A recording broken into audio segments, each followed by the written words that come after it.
Suicide Zen Forgiveness, the pod that shares the stories of those affected by suicide. Lost a loved one? Attempted it yourself? Did you know that when you share a burden, the load is lightened?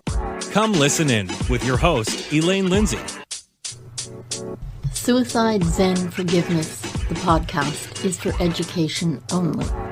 Some of the subject matter could be triggering for those that are newly grieving or in a poor state of mental health. Please call your local suicide hotline or mental health office if you need immediate help. My guest today, Katie Thornton, is a licensed clinical social worker and EMDR trained therapist, licensed in 9 states. Katie has extensive experience working with individuals, families, and groups through a variety of challenging circumstances. Katie believes that change happens when people are given the support they need to draw on their strengths and realize their potential to live fulfilling and happy lives. And I'm really excited to have her here with us today.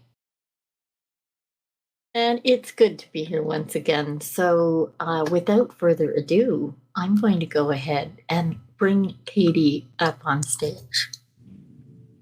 Hello, hello. Hi. Again, I will say thank you very much for joining me on the show. It's always difficult to start the show in a positive way because we are often talking about things that are painful. And I'm going to let you tell your story, starting where you will, because I think that's really important. And you can go ahead and I'll pop in when it's appropriate. Okay. So my name's Katie. I am here because I lost my dad to suicide. I was a freshman in high school, so we're actually coming up on 20 years this year in March. So it's kind of like a big milestone moment, I guess. But yeah, I did lose my dad back in March of 2023, 20 of 03. So 20 years ago, March 18th. It's been a rough road, but I think I'm kind of in this place now, and it took me a lot of work and a lot of time where I'm like in this post-traumatic growth stage where for the longest time it kind of shaped who I was, but not in a positive way. I'm from a very small town, so everyone in my town knew me and knew my family and knew my dad. They knew what happened. So it kind of became my identity in high school, but it's not the identity that I wanted to live my life as. So I worked really hard, and it was a journey, that's for sure, where there were times that I maybe looks like I was kind of like running away from the situation to create my new identity of whatever my identity was outside of that girl that lost her dad to suicide. But I think that I found her over time, and going through it defined me in a negative way to like it has shaped me and it has motivated me and pushed me to where I am and who I am today. So I am a licensed therapist now, and I have no doubt that that's why I'm in the path that I'm on. I developed like this sense of travel and adventure, which I think is also part of what, I don't know, it was like part of my journey of discovering myself and who I was, because I would go and travel out on my own. So it was just me and my thoughts and myself of figuring out who I was. So I think it helped me to figure out who Katie truly is, like just Katie by herself. Who is she? And I think that helped me a lot. Well, I have to interject there because just that, like, I hope you give yourself enough credit for how together that was. Because as a teenager, we don't always react to things really well. and much smaller things than losing your dad. Right. It had to be very difficult, especially in a small town, because everybody does know what's going on with everyone else. Yep. Are you an only child? No, I have a younger brother. He is 3 years younger than me. So it's the two of us. We have very different lives. You would think that we have different parents and grew up in different houses, but here we are. Same parents, same house. Yeah, it's funny how we can be that different. My sister was 5 years younger than me, and chalk and cheese. Other than the family resemblance, we were absolutely nothing alike. But how old were you when you first traveled on your own? It was after college, after my undergrad.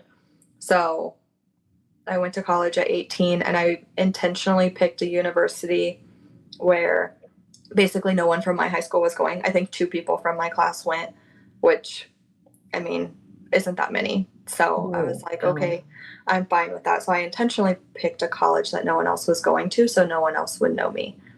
I ended up transferring 2 years in, and I ended up transferring to the school that most of my high school went to. But it's a large school. It's Ohio State, so it's a large school. So I saw plenty of people from high school, but I also made a lot of connections outside of my high school. So it was good. And then I graduated from college in 2010. And then in 2012, I moved to Korea. And I lived there for 2 years. And that's where like my traveling really started. Is any long weekend or any break that I had from work, I would go to another country. And then when I did that for the 2 years, so 2014, I was working on my master's and I had to come home for my internship basically. Right. But instead of coming straight home, I took the long way around and traveled around Southeast Asia and traveled around for like 3 months. So I got back in 2014, but I did 3 months of traveling at that time. Oh, wow. Were you an adventurous child? I think it's always been in me. I like to, I grew up camping and sailing and all of that with my dad was a sailor. So that's what we would do all summer. Every summer was go to the lake and we would camp and we would sail or we had a power boat too. So we did those things as a kid. Our traveling as children always kind of revolved around my dad sailing. So it's not like we did a lot of international travel or anything like that.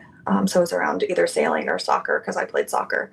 So it was that. So I think it was always kind of in me, but it looked different because of life situations. And I didn't have the power and the say or the money to go where I wanted to go as a kid. Yeah, it's a little different when you're a kid because you are at the mercy of your parents. Right. And what it is they want to do, for sure. Did your father compete in sailing or was it just he did? He did. Yeah, he did. He did every Sunday. Wow. Oh, okay. That's it's a huge community, the sailing community. But it's very different, let's say, from landlubbers. Yeah. It's a very, very different community. Yes. And your mom, how did this affect your mom at the time? I think, her and I have talked about it a little bit, and I won't totally speak for her, but I think it was a rough time. They were still married. They were still together. It was in our house that it happened. So it was, I don't know. It would be really, really hard. I can't imagine to lose your husband is one thing, obviously. So she lost her husband. She lost the father of her children. And then, so navigating, how do you grieve that loss, but still show up for your kids? And I don't know how she did it. She did it, but I don't know how it is. I would imagine a very, very hard juggle to have to juggle. Oh my So God, yeah. we thankfully have a lot of really amazing supports between friends or family.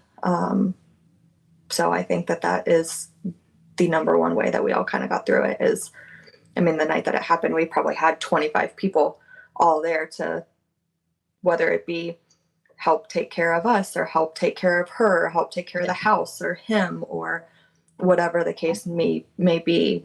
They were there the next day to be like, okay, my dad was the one that made the most money. So finances were a struggle, and we didn't have life insurance. So figuring out like, how do we navigate this whole thing financially? So she had friends show up and like, here's this application, here's what you need to do. I will do it. This is what I'm doing. So we had a lot of people really take the reins on things and help us out. Oh, thank God for that, because that doesn't always happen. Right. No, we were very, very fortunate that we have a good team. And it must be a good small town too. It is. I have my moments on how I feel about it. Yeah.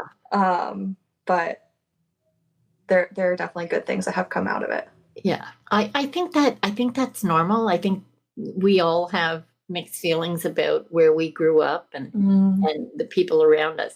It is, of course, harder when you go through something traumatic, especially in high school. Right. You know, it's hard for younger children, and I'm sure it was very hard for your brother as well. But being in high school, on top of it being an awkward time as a human being, right? There's all those hormones, and you know, as you said, you didn't know who Katie was, and this certainly didn't help. Right. But you're to be commended, because not all of us who had a loss in our teenage years chose a good path, or chose any path for that matter, in some cases, because some people freeze, some people hide, some people take the bull by the horns and go on and live their life. And you obviously did that, which I think is quite incredible. Yeah. Yeah. And also speaks to probably the strength of your mom. Was there any indication, like, do you ever ask yourself, did you see something in your dad? Or I knew that night. Oh, we were supposed to go. Well, we weren't. I wasn't going to go, but I ended up being in the car somehow. The circus was in town, so we were supposed to be going to the circus that night. And there was like a whole thing of events that happened that day and that evening before going. So I'm like, fine, I'll just go with everybody too. And he was in the car, but he was still upset about the things that happened before. And he actually got out of the car and started to walk home. Oh. And my brother was like, let's go to the circus. I'm like, nope, we need to go home. And my mom knew we needed to go home. So I knew, and that's not the first time I knew, like, he had been in the hospital before. Not that it had always been communicated with me on that. I also knew at that time that there was something going on. Whether I knew the extent of it or not, I don't know. But I knew something was going on. But I knew that night that things were not normal and not okay, and that we needed to go home. Yeah. And that in itself, were you closer to your dad than your mom? My dad was always my coach for soccer, so we spent a lot of time together for sports. My mom and I are still very similar on a lot of things, and I think that caused a lot of tension and a lot of issues growing up. My mom is my best friend now as an adult and everything. So I probably was closer with my dad because I just spent more time with him with soccer and everything. The reason I asked is because often when it's children, if you're very close to the parent that you lose, you do have these, not premonitions, but maybe feelings ahead of time. Mm-hmm. Even when you don't know as a child, you know there's something. Right. You may not be able to articulate it, Mm-hmm. but that does make it difficult. And one of the reasons that I do this podcast is because I want us all to end the silence and deal with the stigma and the shame that people go through. Right. Because you lose a loved one, it does not matter to me how it happened. Mm-hmm. You are suffering a loss of someone that you loved. And that's what we need to remember. Mm-hmm. What was your dad's first name? Mike. Mike. Okay. That's I don't know, it's something that I've always asked people because I think it's important to give voice to the names of those we've lost. No, I agree. I like making sure when I'm working with other people and talking to people that we are using their names too. So I like it. And do you have children? I do. I have 2. Okay. And what are your thoughts on age appropriate for children? When is it, as a therapist, Mm-hmm. when do you believe it's a good time to share, like maybe not in excessive detail, but share that you've lost someone? So, I mean, our kids are young. So I have she'll be 5 in March, and then the other one is 4 months. So she's still itty bitty. Our 4-year-old, she looks at pictures of my dad, and she looks at him. She knows that that's her grandpa. She'll ask, like, what's his name? Because she knows that my mom is her grandma, but she doesn't call her grandma. So I let her name him because she's also their first grandkid. So I'm like, you get to name him. What do you want to call him? So she calls him Pop Pop. She has pictures of him. She has her favorite pictures of him. She has asked before, like, where he is, or if she can see him or visit him or something. I can't remember how it all happened exactly, but she has asked where he is. And the conversation kind of threw me off guard at first because I'm like, you're 2.5. Why are you asking where Pop Pop is?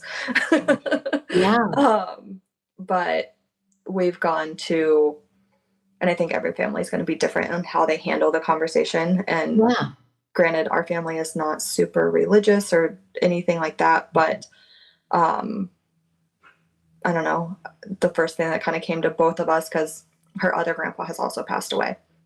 So the first thing that came to both of us is like, your grandpas are in heaven.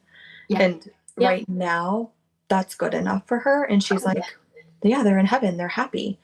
So, because we've had the conversation too of like, we've lost our dog. So we've had to explain what happens and like why that's where her dog is. So then she's like, oh, our dog is with Pop Pop. Like, they're having fun.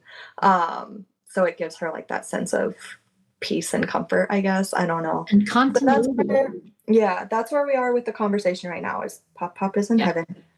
And that's all she really knows. And that's all she's really asked. I'm sure that as she gets older, she might ask more questions. Yeah. And I think that it's important too, that at some point, whenever that point is, and I don't know when that's going to be, it is going to be important for her to know at least a little bit. She doesn't need to know the details if she doesn't want to, kind of thing. But I think family history is important, and mental health is part of our family history and our medical history. So at some point, I think it is going to be important for her to know. I just don't know when that time is going to be yet. We're just playing our cards as she throws them at us. Absolutely. And that's actually why I asked, because we're seeing kids younger and younger, not only not understanding, but not understanding the thoughts in their own brains. And the fact that we don't talk about it, we need to bring it out so kids know not every thought that runs through your head is real or is true. And sometimes we can talk about those things now and allow you to get that out of the way and not I don't want to say cover up, but Mm-hmm. not push it aside. Right. It's Right. important for us to acknowledge all of our mental health Mm-hmm. and the fact that people in the family have gone through something, and after PTSD affects so many people for so many reasons. I think it's really important that kids understand that as well. Yes, I think this kid is definitely a therapist child because we're very big on using our words, and she's very big on her feelings. Oh, that's good. That's good. You probably don't think so all the time, but Not all the time. There are times that it can be challenging as a parent, but then yeah. I just remind myself of like, we want strong, independent women, and Yeah. that's what we're raising her to be. And it'll all be good. It'll all be good for her in the long run. Yeah. There are definitely challenging days with children for sure.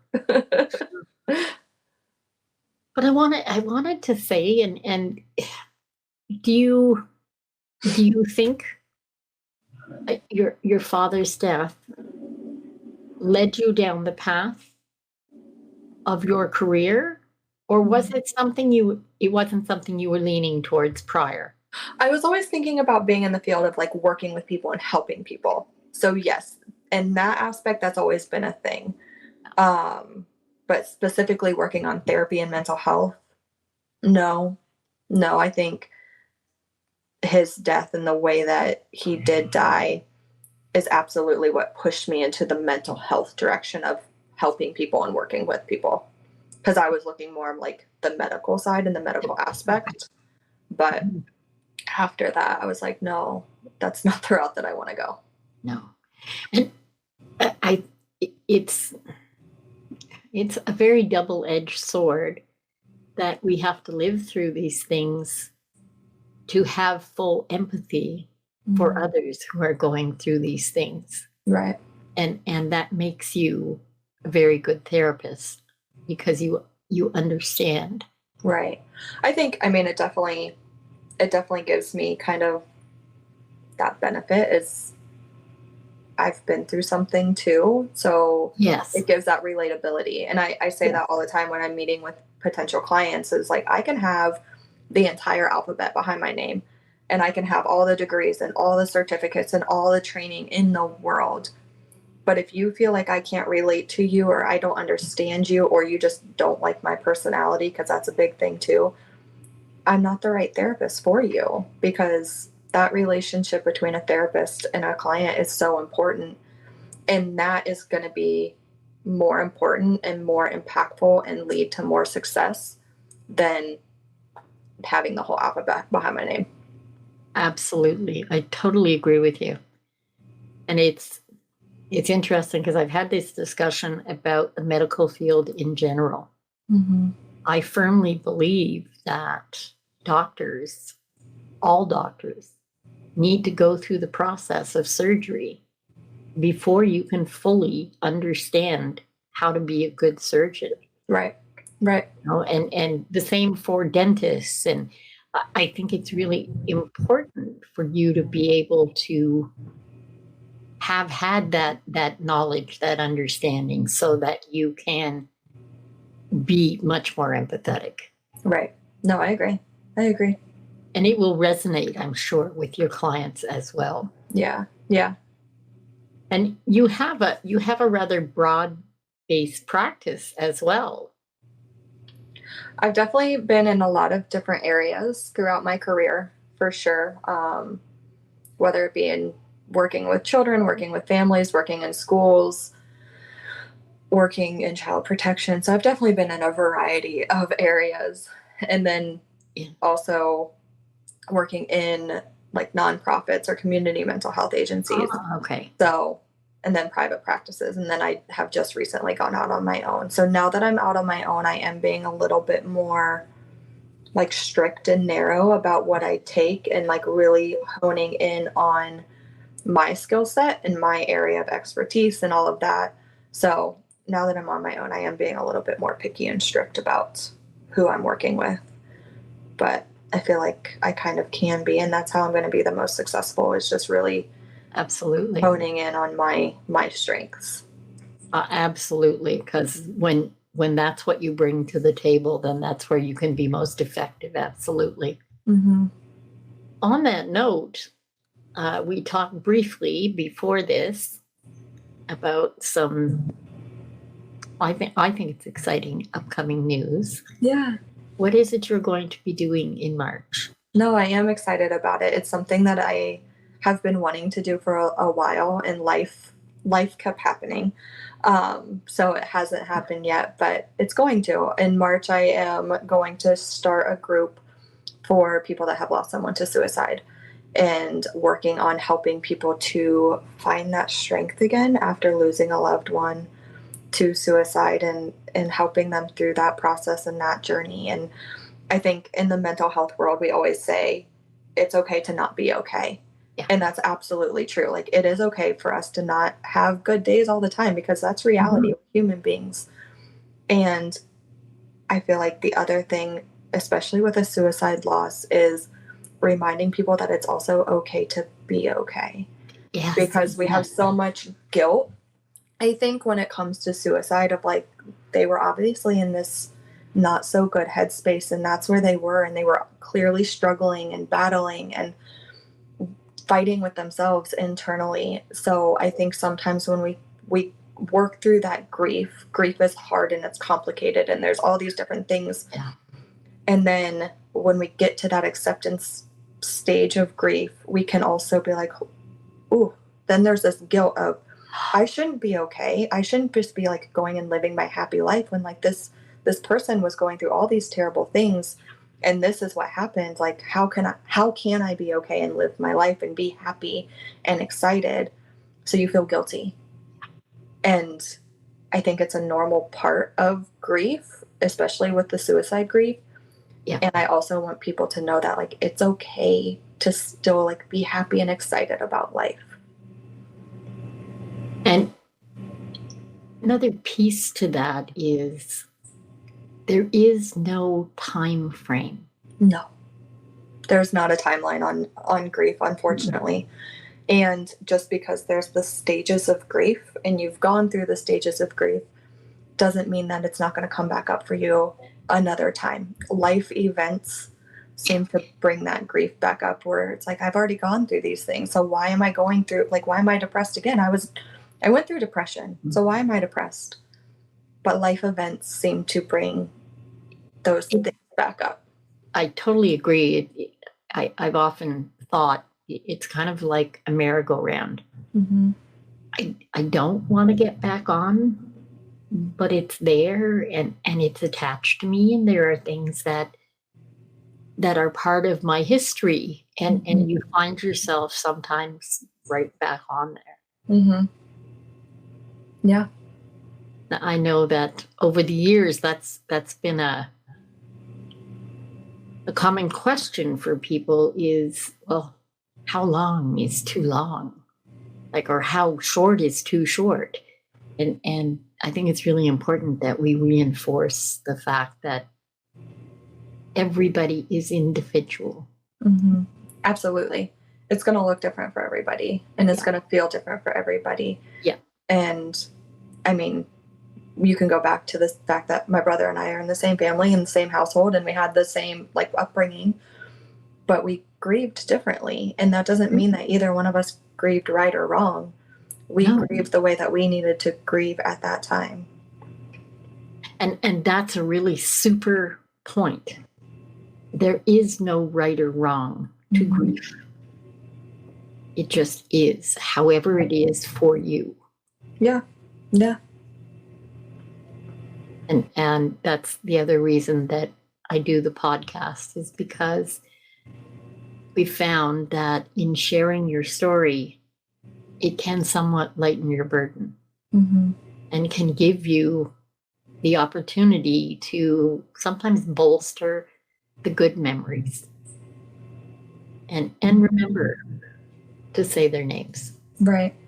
No, I think it can be really empowering to share your story, because there is so much stigma and there's so much judgment and negativity around mental health and around suicide specifically, where I think that there's times that we can be shamed for our lives and our stories and our journeys.